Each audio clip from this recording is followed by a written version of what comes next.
Today, on our main segment, we want to look at the future of Nigeria against the backdrop of what the politicians have started talking about.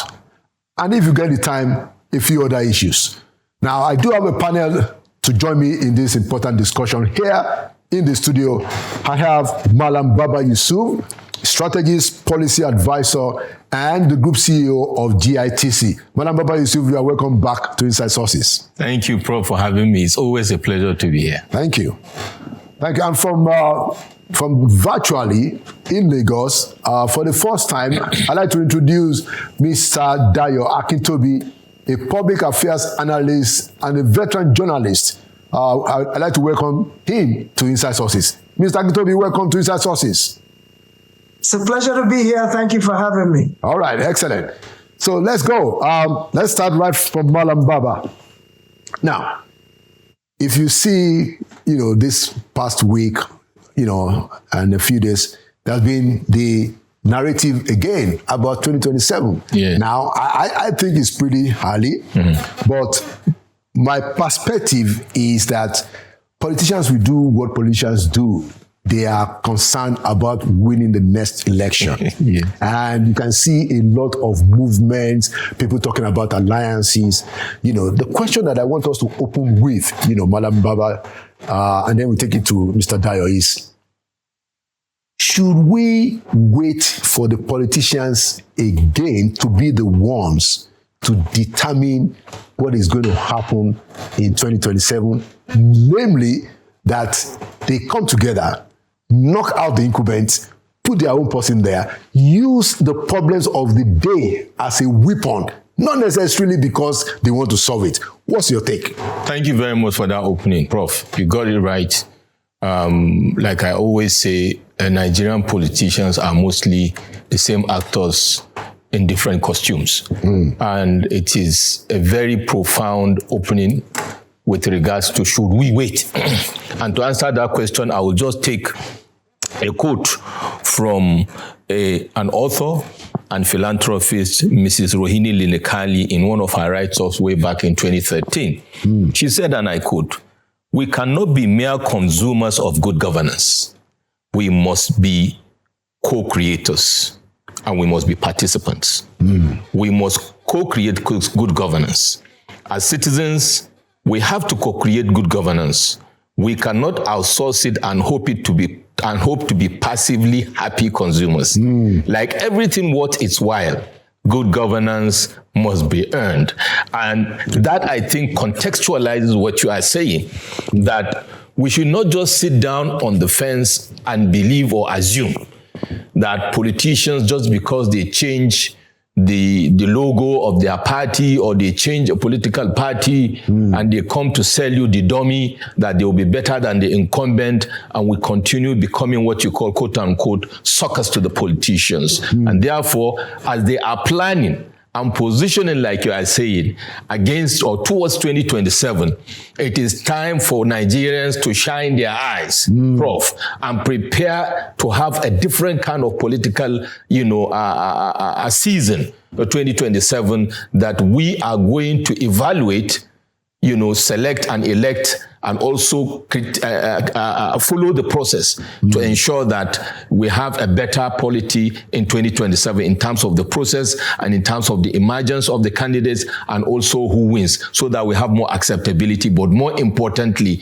the requisite or expected impact after that. We can discuss further when I come back, to discuss. Thank you. Thank you so much for that opening. And I like that quote that, we shouldn't be outsourcing these things, Absolutely. Quite interesting.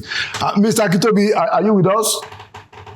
Yes, I'm right here. All right. So what's your opening take? The politicians are doing their things again. I think it's pretty early, but it shows how they think. I don't think they are so much, some of them are not so much concerned about even governance, and that's why we're already having this kind of discussion. But what do you think? I mean, should we just sit down and then let them do it all over again and fool the people like they have mastered doing? Yes, well, we tend to conflate politics and governance, whereas there's a clear distinction between the two.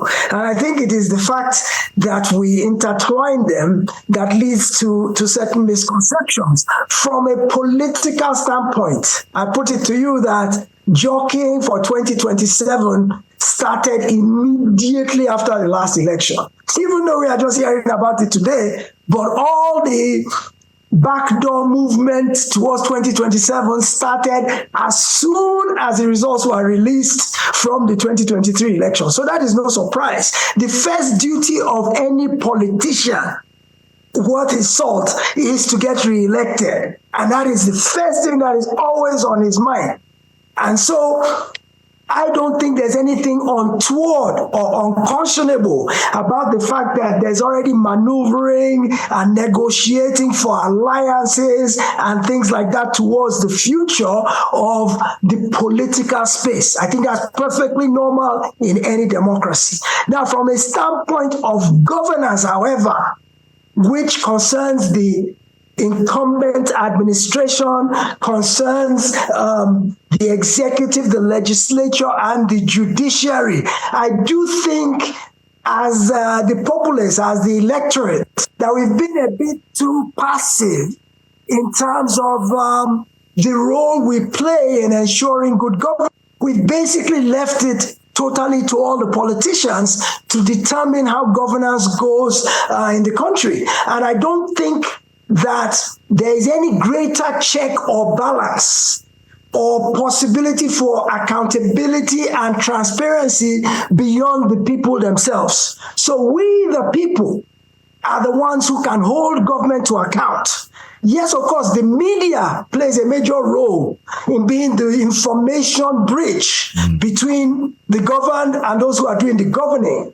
But if we as a people don't tend to play a more active role in terms of demanding good governance through accountability and transparency, and I'm happy to see that the digital space has created the opportunity. You start seeing a lot of NGOs. You see organizations like Budget. You see organizations like Enough is Enough, who are able to galvanize critical mass of people to begin to speak up about the things that make for a better quality of life for Nigerians. We're not asking for too much. I know that it's a bit cumbersome having 220 million people to contend, but to bring about good governance for the larger group of Nigerian people doesn't really take that much. But if the feet of government is not held to the fire to ensure they do the right thing, there's a tendency for them to serve their own purposes and agendas and put that ahead of the good of the people. All right. Thank you, Mr. Akitobi. And, both of your opening statements, quite open up the issues to deeper reflection. So Mr. Akitobi says that we got to separate government from politics. Very difficult to do, by the way, and I think you also alluded to that. But in this case, it was the Secretary to the Government of the Federation that's opened up the, not quite kind of worms, but, ignited the controversies when he said, possibly in response to previous claims by opposition that when he said that there is no vacancy in 2027.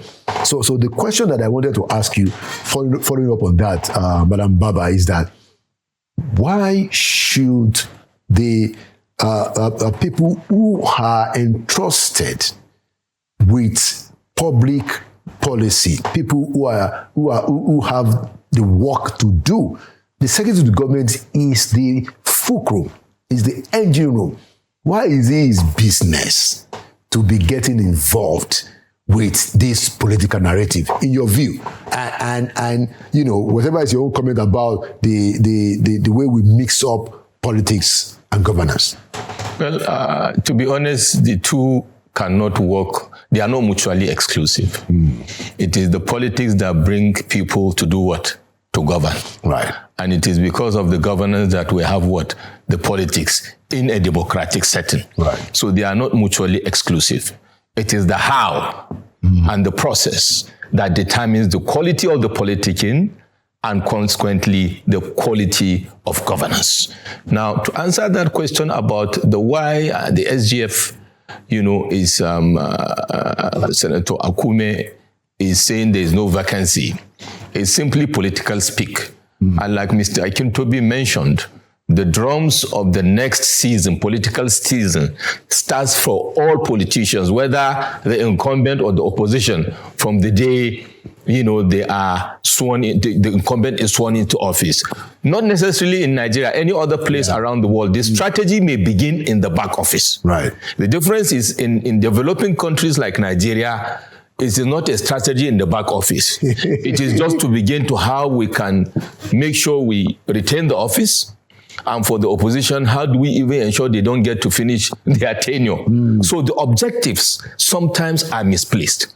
Now, I think, in my opinion, the positioning and posturing taken by the SGF, which is similar to the posturing taken by predecessors, whether they are SGFs or ministers, and even sometimes NSA, speaks to the level of our political maturity and the fact that citizens, especially the elites, have not held the feet of leaders, political leaders, close to the fire enough for them to be focused on delivery rather than these distractions, if you ask me.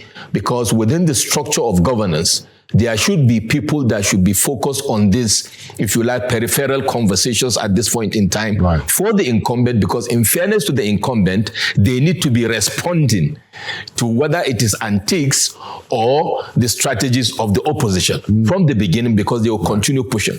But essentially, if an SGF's preoccupation at this point in time is this political speaks, I agree with you, there's huge distraction from the key responsibility of that role. There's a lot of special advisors and a lot of surrogates that can play that role. But that being said, like I said, if it is given in small doses of measure, maybe in addition to a very critical delivery of a good governance milestone, by that achievement you can drop that. But you throw it in the empty air at a time that people are really facing some very critical socio-economic vagaries, then you start asking yourself, are we really there? But I don't blame the SGF. I don't blame the politicians. We created the environment such that people will actually feel they don't have a problem being distracted. Interesting. Thank you so much. So Mr. Akintobi, so you argue that, politics and government are the same. Actually, we don't have any disagreement on that. But I thought that politics ought to be for the good of the electorate. And so, for instance, if those who in government, if they focus on what they said they would do, if all they are doing is trying to deliver results, now that by itself is what we endear the electorate to them. And so that, in my mind, is how politics and governance ought to interrelate. I don't think politics and governance ought to interrelate in a way that overstates the politics and underdevelop or undermine the governance. What's your take? Yes, to some extent I agree with you, but I also feel that politicking in and of itself has the end goal of getting to governance. I think governance is actually the engine room where development occurs. Yes. But politicking is the vehicle that takes us into governance. I don't think politics in and of itself plays a role in development per se. Yes, of course, the parties will have their manifestos. Their candidates will seek to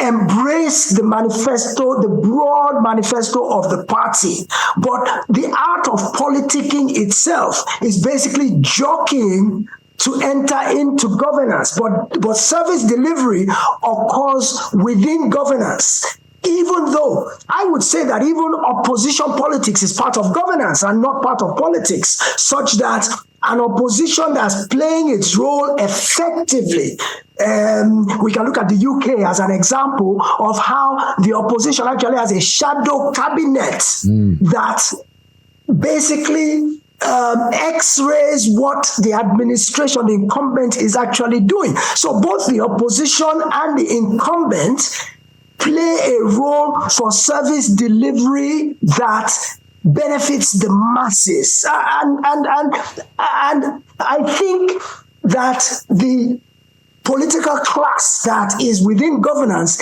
is somewhat in Nigeria disconnected from the realities of the populace, the masses. And because most of Nigeria's governance occurs in the urban areas, we tend to forget that the mass of our population is actually in the suburbs and in the rural areas. And most of the time, their voices are either not heard or are underheard, to where I believe the disconnect that occurs between the political class and the masses creates an environment for under-delivery or under-performance. I believe that every government that goes into power, by and large, has good intentions.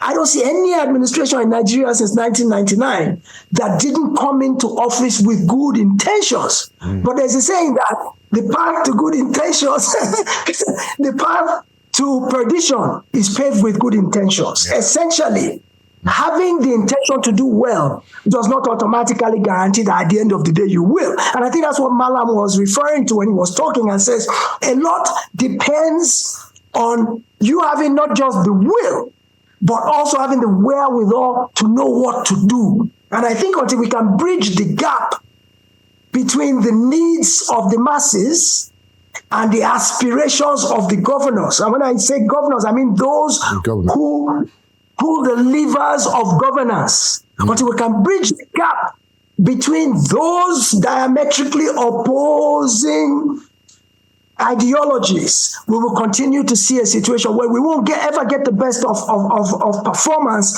from our political leaders. It's not going to happen until they can bridge the gap or begin to understand the yearnings. It's only during campaigning and politicking that we ever see politicians going into the hinterland to even find out what the pain and the yearnings of the average Nigerian citizen is. I think the masses are highly overlooked in Nigerian democracy. I think so. And I think that is what leads to poor results at the end of the day. All right. I mean, thank you, Mr. Akitobi. And that takes me to something that I actually have in mind, which is the next issue that I want to table for discussion. So my take is that politicians will do their own job, because they want to win elections. Yeah. They will take the problems of the day as the weapon to knock the guys that are there now. And we have seen that happen since 1999. The big one was in 2015 when an incumbent government was actually sacked. There was this hope, But it turns out that, it was just a beginning. Yes. Now, I think that one of the things that we should be doing, based on that your wonderful quotes that you brought up, we should try to see whether we can get our leaders. We have leaders who have risen to the top and who are not limited by political differences, ethnic differences, religious differences, regional differences, whatever it is that divides us. We have some leaders that have risen above that. Absolutely, I agree. So I am of the view that before we get close to another election, is it possible for these leaders to lead a drive for an elite consensus that everybody will agree on, whether you are APC or PDP or LP or any political party at all, an elite consensus that we say that, look, we want, for instance, we want the rule of law. Yes. Number two, we want to deal with poverty. Number three, education and health, we need to deal with it urgently, stuff like that. And everybody will sign off. Some academics, they call it the development bargain. Now, shouldn't our leaders who have risen above, by sheer, their destiny is to become president or governors, and they have done it, shouldn't they be leading the charge to have that kind of elite consensus that can push the greatness of this country, that can really bring it to happen?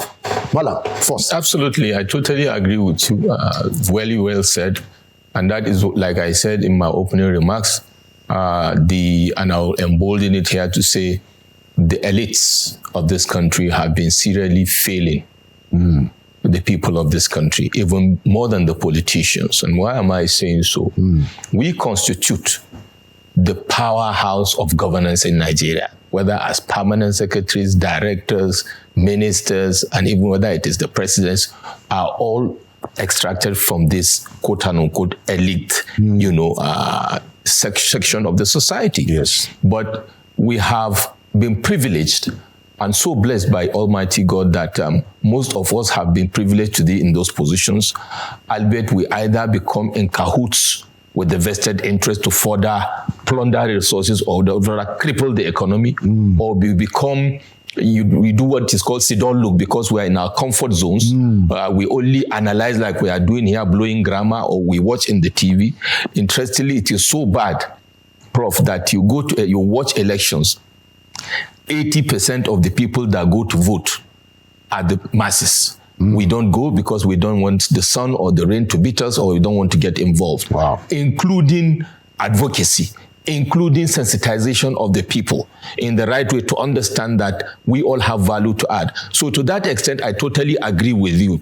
And what a better time to start than now, that we should start building this quote-unquote elite consensus, while the politicians, as you can see, very strategic, whether the opposition or incumbent are already planning for the next cycle, while we are sitting and lamenting and complaining on the sidelines, and our masses are getting poorer and poorer, so that the poverty is so weaponized that at that point in time, we can only analyze while it takes this party and the blame trade continue. And I will land with this. While that elite consensus is being built, for those kind of people you are talking about to have a change of heart and get involved in the politics, the days of considering politics as a dirty game will only be over when we realize that our active participation are people of goodwill as patriots is what will lead us to easing out people that have no business in politics to become politicians, so that the governance arm that you are talking about in transitioning from politics to governance will actually happen. Otherwise, it is not a disconnection between politicians and the masses. They are part of the polity. It is purely taking us for granted because they know that the elites are in cahoots with them, whether deliberately or inadvertently. So elite consensus is the way to go. Brilliant, Prof. Thank you. Mr. Akitobi, what's your take? Well, my view is that everybody from the elite to the common man in the streets knows what we want. Everybody in the country, the shoe pinches everybody the same way. Even the rich also cry. So I believe that issues that the elite can agree on are things that the common man also agree on. I think where you're coming from is that if there is an elite consensus, it may galvanize action from the political class. But I put it to you that I think the power of the masses actually matter more. And as Malam said there, that when elections occur, it's actually the masses that are going out to cast their vote, and the elite are actually sitting back at home and not doing much. So when I look at service delivery, and I look at how governance is in Nigeria today, what strikes me is that the administrations we have, all of their initiatives are geared towards placating the elite and ignoring the masses. The masses, they just pander to the wishes of the masses without really doing anything substantive for the masses, but pander to the elite because that is where the financial muscle is, that is where the influence is, and these are the kind of people who could probably protect their incumbency. However, when you look at it, and you think at the end of the day that if you have people power and there's that consciousness, which is why education is key. It is because people are ignorant at the level of the masses. They are uneducated, unenlightened, unexposed. That is why people power is not able to prevail in this country. Unlike it has happened in Mexico, it has happened in Brazil, it has happened in places where the masses are politically conscious. So part of the reason why our education is so shabby is because our education sector is because the unlettered, the illiterate don't know how to express their grievances. They don't even know that there's a different life from the one they live, or that there is a better quality of life they could have. So when we talk about weaponization of poverty, I think the most damning aspect of it is the fact that education and enlightenment is deprived from those who need it most, because that precisely is what is keeping them in that poverty. And I think it's intentional on the part of the political class to keep education and enlightenment away from the masses in the way that will inhibit them from being able to take a more active role. Now, from a political standpoint, yes, we want more of the elite to be involved in the political process. But as Malam said, people look at it, people who are refined, cultured, educated, they look at politics in Nigeria as a dirty game. And nobody who has a good pedigree or a solid family background would want their name soiled by mixing with people of questionable character, I guess. But the larger issue is there's been a lot of talk about independent candidacies. And I think there's been some legislation to the effect of allowing that to happen. Other than perhaps the financial constraints of running as an independent, I think that could encourage a lot more of the elite who don't want to get involved with the ruffle-ruffle of party politics as played in Nigeria, because it is quite unsavory. You have to go and start at the ward level, and you have to mix with all kinds of characters. You have to do all kinds of backdoor dealings. No decent person really wants to be involved in that. So perhaps independent candidacies might open the door to a better quality of Nigerian beginning to look at possibly participating in politics. All right. I mean, so thank you, Mr. Akintobi. Now, so I see that you make quite a bit of argument about the need for masses themselves to be involved and all that. And I wanted to clarify, before I take it to Madam Baba, that so why we are advocating for elite consensus is that you hardly find that the masses by themselves are capable of transforming their lives. It is those of us who have been exposed by the sheer grace of God who have a bit of success and enlightenment. I think it's in European history, I think it's probably the French that says noblesse oblige.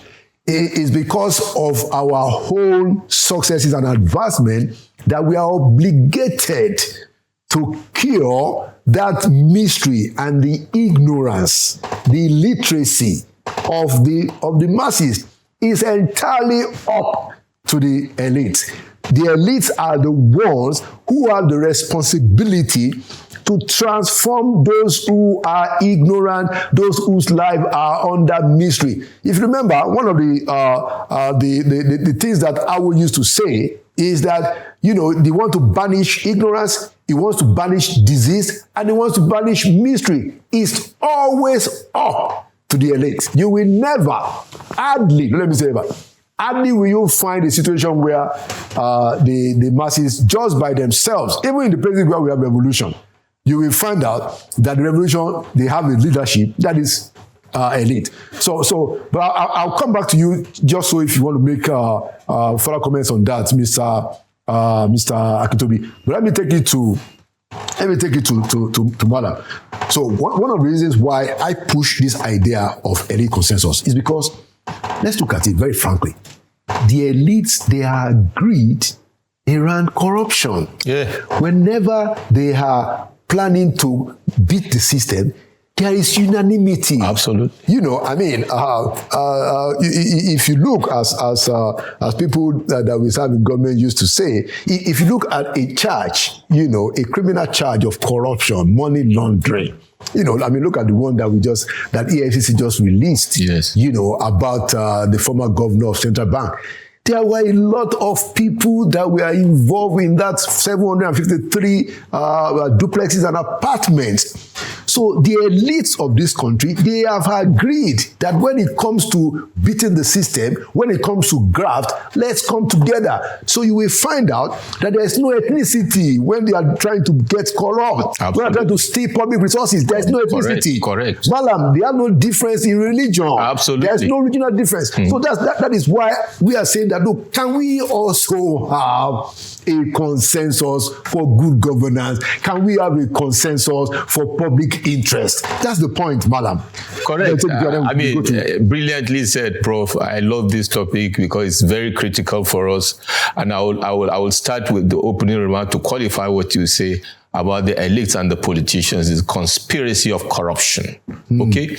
And to confirm that, we all know in every society, even in the animal kingdom, there is what you call the 20-80 factor, meaning 20% of the group, whether it is animals, if you take, for example, the termites or the honeybee or human beings or the lions, the 20% are the leaders of the 80%. It presupposes, therefore, that the elites are supposed to drive the conversations. The elites are supposed to be the drivers of change. The Lee Kuan Yews of this world, the Mao Zedongs, if you like, have been from that elitist, group. And even where they have humble backgrounds, they've been able to rise to that level as empowered by Almighty God to bring that change. And that is why, like you are rightly advocating, we should understand we also have a responsibility. We can't just be like Rohini Lenekali say, be passive consumers. We have to be active and deliver our own part of our responsibility in a society. The elites are the middle cadre of society. They are the engine room, like I said. Right. For every one politician that commits graft, you will find 10 or 13 elites who most of the time even are so crafty they end up getting away free. And therefore the education you are talking about, if you take for example the tax reform, right, many people have heard me as a very strong advocate for the tax reform, even though I'm from the north, taking up our governors, speaking truth to power and enlightening our people in Hausa, in vernacular. And I can tell you the feedbacks I've been getting are amazing, that people are now seeing that the politicians in cahoots with some of us, majority of us, the elite, are actually selling them dummies. So I totally agree with you. Those people where they are need us. And we have been failing them, either by enlightening them, either by refusing to be part of the conspiracy of corruption, or actively engaging during the political process. All they needed, like somebody called me and said, do you know, he telling me in Hausa, do you know that I didn't know vulnerables are not included? The politician in our area told us that all of us, we are going to be paying more tax. Wow. So, like you said, the elite consensus also includes this. Yeah. Active participation in enlightening, in advocacy, in talking, speaking truth to power.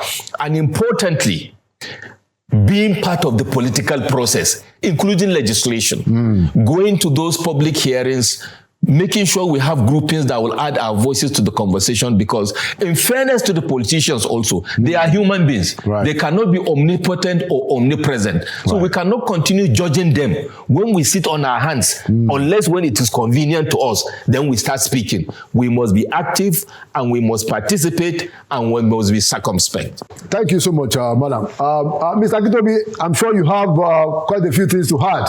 Yes, I do. This notion of elite consensus, I think, could be a flight of fancy, because I think the country is so terribly divided at this moment and has been for quite some time, to where I'm not quite sure we can pull it off. Overcome the things that divide us to be able to say we want to rally around an ideological notion that we can all embrace. I'm not sure it quite works that way. And when you said earlier that it's entirely up to the elites to pull the masses up by the bootstraps, I beg to differ to some extent. Thank you so much, Mr. Dayo Akintobi. veteran journalist and public affairs analyst. And thank you so much, Malam Baba Yusuf.